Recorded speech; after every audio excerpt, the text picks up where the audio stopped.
శ్రీహరి వైకుంఠం నుండి వేగంగా భూలోకం వైపు వెళుతుంటే లక్ష్మీదేవి యొక్క మనస్సులో ఎలా ఉన్నదంటే, అడిగెదనని కడువడి జను నడిగిన తను మగుడ నొడవడి నీయుడుగా వడివడి జిడిముడి తడబడ నడుగిడు నడుగిడదో చెడిమ నడుగిడు నెడ అడిగెదనని కడువడి జను నడిగిన తను మగుడ నొడవడి నీయుడుగా వడివడి జిడిముడి తడబడ నడుగిడు నడుగిడదో చెడిమ నడుగిడు నెడ. తన భర్త అయిన విష్ణుమూర్తి హడావుడిగా ఎక్కడికి వెళుతున్నాడో ఎందుకు వెళుతున్నాడో అడగాలని వేగంగా అడుగులు ముందుకు వేసేది.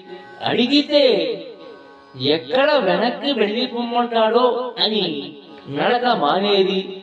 మరలా తొట్టుపడుతూ మెల్లమెల్లగా ముందుకు నడిచేది. మళ్ళీ ఆగేది.